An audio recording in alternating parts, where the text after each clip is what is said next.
The first thing you hear is not a rifle, it is a voice. It comes out of the dark from about 70 yards away on the wrong side of the wire, and it is singing. You have been in this ditch for 6 weeks. In 6 weeks, you have learned exactly one rule, and you learned it from watching other men break it. Anything that rises above the sandbags gets shot. A head, a hand, a lit match. That is the entire law of this place. And now, a man from the army that has been trying to kill you since October is standing up in the open. He is holding a candle. He is not shooting. He is waiting to see what you do. Within about 24 hours, somewhere along that same frozen line, a soldier is going to kick a football out into the empty ground between the trenches, and men who were shooting at each other yesterday are going to chase it. This is Christmas Eve, 1914. And the strangest part of this story is not that it happened. The strangest part is that it almost never got to happen again, because the men in charge made absolutely sure of it. So why did they stop? And who decided they were never allowed to stop again? Let me take you back a few weeks first, because you cannot understand why these men climbed out of their trenches until you understand what was inside them. In the summer of 1914, everyone told these soldiers the war would be over by Christmas. That was not marketing. Most people genuinely believed it. Modern armies were too powerful, too fast, too expensive. A war like this would burn itself out in weeks. Then the armies ran into each other, dug in, and discovered something nobody had planned for. The front line stopped moving. From the Belgian coast down to the Swiss border, both sides scraped holes in the ground and stayed in them, and the war became a competition to see who could survive in a wet hole the longest. By December, those holes were not really trenches yet. The deep, organized trench systems you have seen in photographs came later. In 1914, a lot of the line was improvised, shallow, half-flooded, propped up with whatever was lying around. And in Flanders, the water table sits so close to the surface that digging down mostly gets you a bath. Men stood in freezing water for days. Their feet swelled, went numb, and in the worst cases rotted. That condition got a name that winter, trench foot. Now, how far apart were the two armies? In some places, a few hundred yards. In others, and this is the part that changes everything, 30 to 50 yards. Closer than a penalty spot to the goal line in some sectors. Think about what that distance actually means. It means you could hear them. You could smell their cooking. You could hear a German soldier cough at night, or laugh at a joke you did not understand, or scream when he was hit. The propaganda back home was telling these men they were fighting monsters. But you cannot easily hate a monster you can hear sneezing 40 yards away. And there was one more thing in the ground between them. And this is the detail the Christmas cards always leave out. There were bodies out there. Men who had been killed in the attacks of October and November and never brought back in because going out to collect them meant getting shot too. So both armies were living beside their own unburied dead. For weeks. Hold on to that, because it explains more about what happened next than any story about carols does.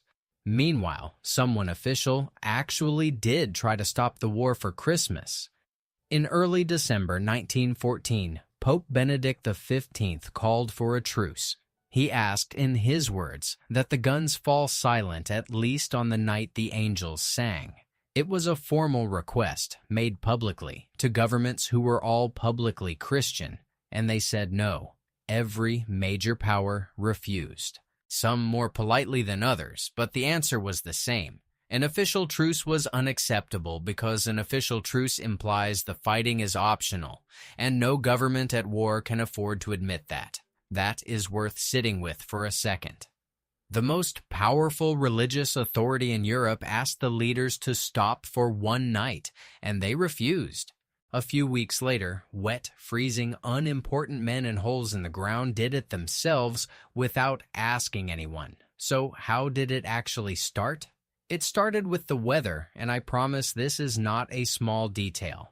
Around the 24th of December, the rain that had been drowning the trenches stopped, and a hard frost came in. The mud went solid. The water froze. For the first time in weeks, the ground between the lines was not soup. Then the parcels arrived. And here the two armies did something almost identical without coordinating it at all. German troops had been sent Christmas trees, small ones by the thousand, shipped to the front as a morale operation, along with candles. And German soldiers, being human, did not keep them politely at the bottom of the trench. They put them up on the parapet. Lit. Now picture that from the British side. You are staring into total darkness, watching the one thing that always means death, movement on the enemy line. And instead of a rifle flash, you see candles, dozens of them, spreading down the line like a street. The obvious first thought is that it is a trick. Several British units genuinely believed it was bait. Some fired, at first, but nobody was firing back. And then came the singing. Stille Nacht, Silent Night. A carol the British side knew perfectly well because they had their own version of the same tune. And here is the thing about music that makes it different from a white flag. A white flag can be a trap, but a man singing has both hands busy and his chest exposed, and everybody in earshot knows it, so the British sang back. Different carol, same idea. Then applause. Actual applause across no man's land from men who had been trying to kill each other that afternoon. Then somebody shouted an invitation, and somebody accepted. The first men out were not on a peace mission. This is where the story gets less like a Christmas advert and much more interesting. In a lot of sectors, the very first thing the two sides agreed on was burying the dead. They went out with shovels, together. Men in khaki and men in field gray, digging graves side by side for bodies that had been lying in the open since autumn, some of them so long that identification meant going through pockets. In several places, they held joint funeral services.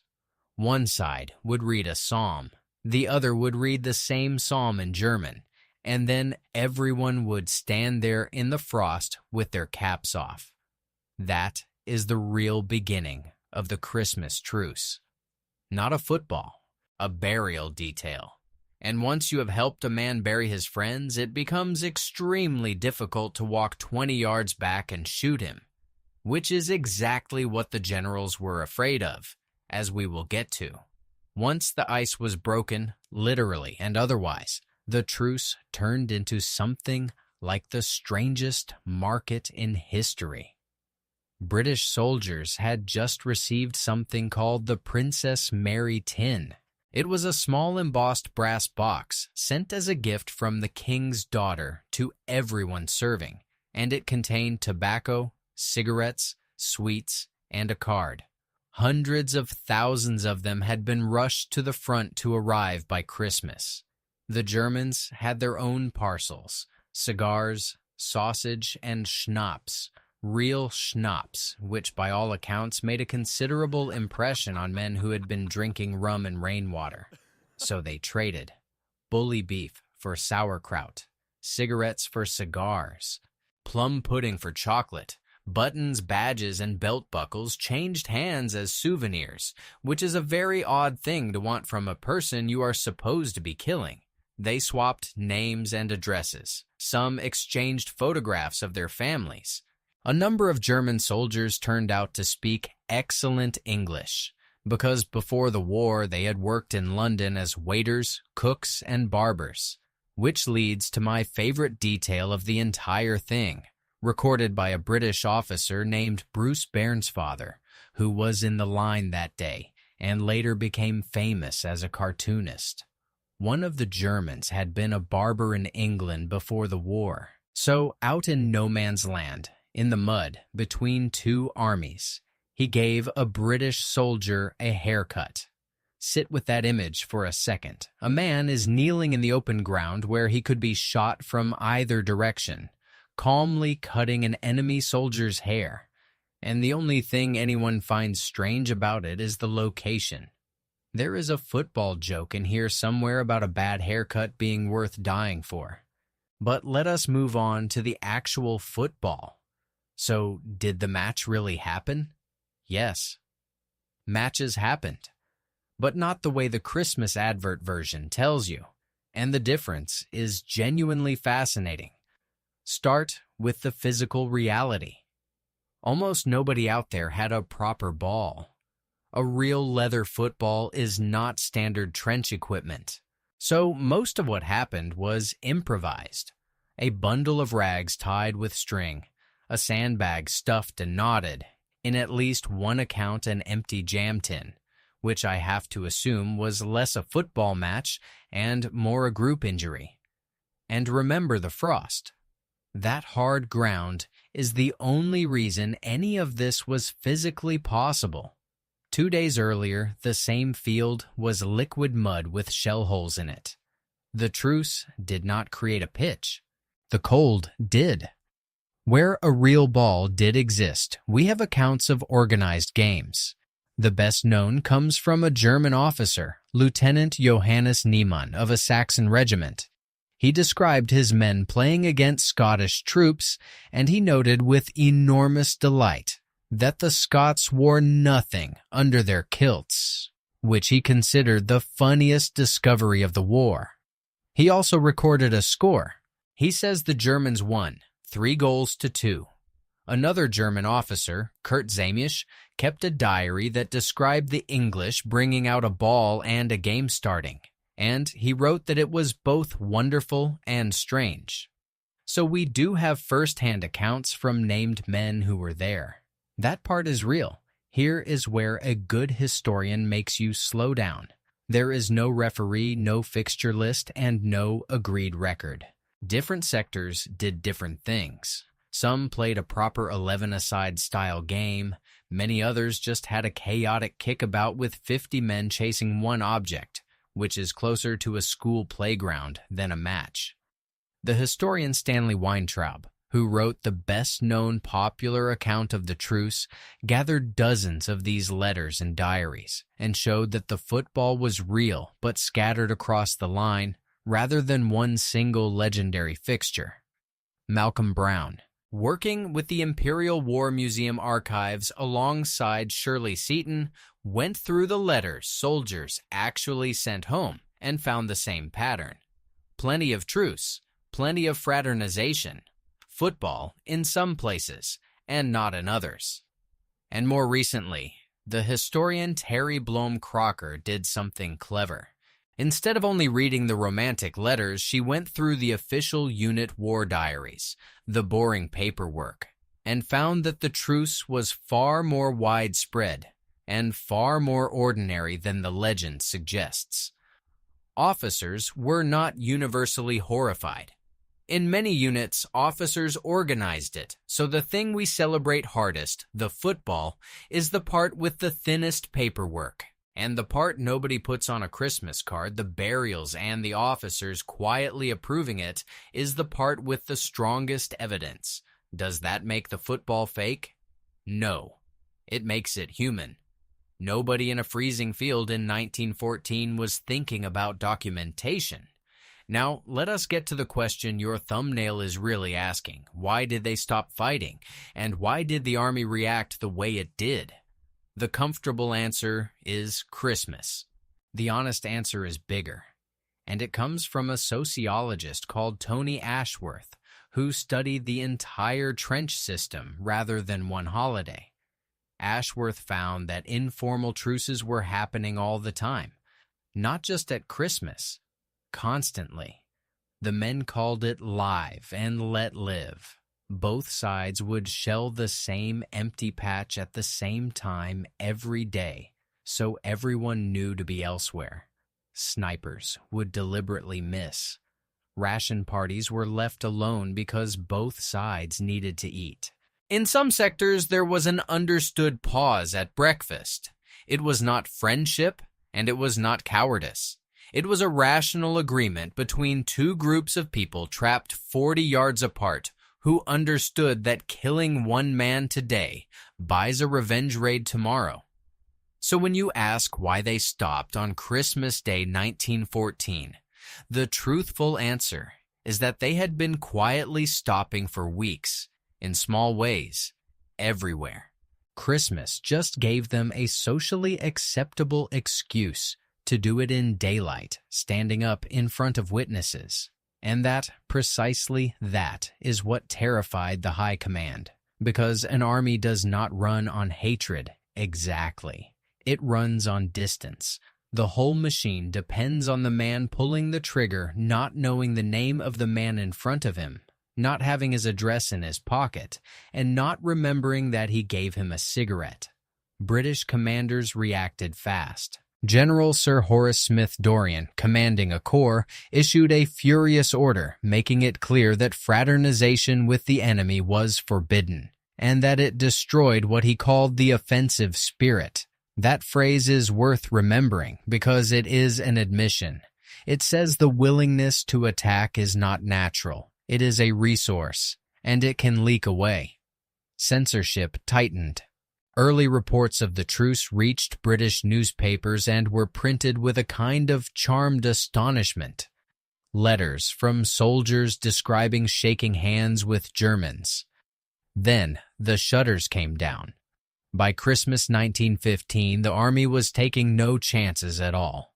Orders went out in advance, explicitly banning any truce. In some sectors, artillery was deliberately fired on Christmas Day for the specific purpose of making a truce impossible. Men who tried it anyway faced disciplinary action, and some units were court-martialed. And it worked. There were scattered truces in 1915, far fewer, and after that the thing essentially died. Why? Partly the orders.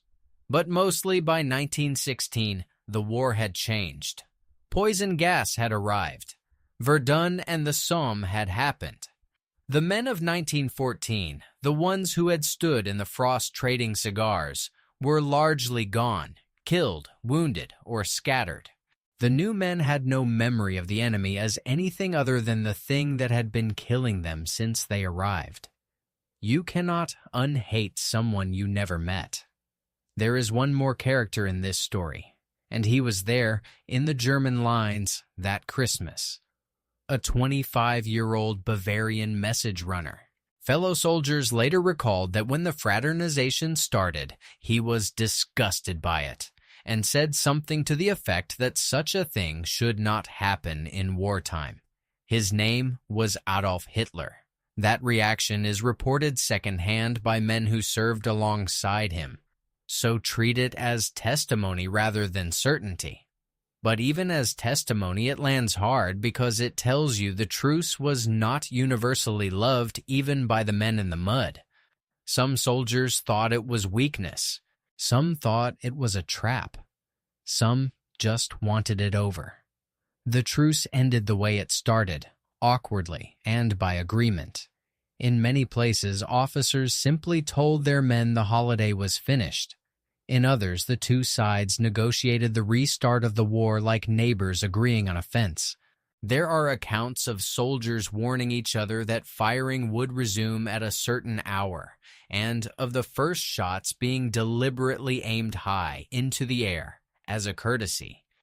Imagine apologizing to a man for shooting at him. That happened. Some truces lasted only Christmas Day. Some ran to New Year. In a few very quiet corners of the line, the arrangement drifted on into January until somebody senior noticed and put a stop to it. And then 4 more years happened. Most of the men who played football in no man's land did not live to talk about it. The war they had paused for a day went on to kill something in the order of 17 million people. Which brings me to now, and to the part I find genuinely uncomfortable. The Christmas Truce has become a product. In 2014, for the centenary, a British supermarket built its entire Christmas advertising campaign around it. The trenches, the carols, the football, a chocolate bar changing hands. It was beautifully made. It raised money for veterans, and a number of historians hated it because it turned the single most brutal winter in modern European history into a warm feeling you have while buying groceries. Football itself got involved too. Memorials went up for the centenary, including one at the National Memorial Arboretum in England based on a design by a schoolchild. 2 hands reaching over a ball.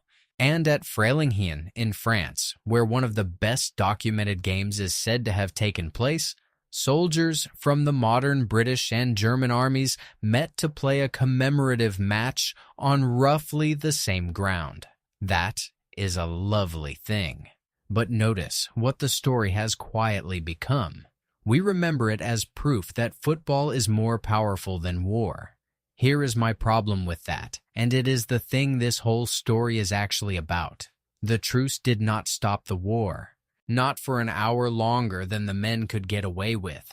The soldiers who buried each other's dead and swapped addresses went back to their trenches and killed each other for 4 more years, and the ones who did not want to were court-martialed. So the ball did not prove that peace is stronger than war. It proved something less comforting and far more important. It proved that the hatred was never the natural state. The hatred had to be manufactured, protected by orders, defended with censorship, and enforced with artillery fired on Christmas Day to stop men from talking to each other. Left alone for one frozen night, without officers watching, with the mud finally hard enough to stand on, thousands of enemies did the most ordinary thing imaginable. They sang, they traded cigarettes, they buried the dead, they got a haircut, and somebody found a ball. Nobody had to teach them that. That was the default, and that is why the generals could never allow it to happen twice.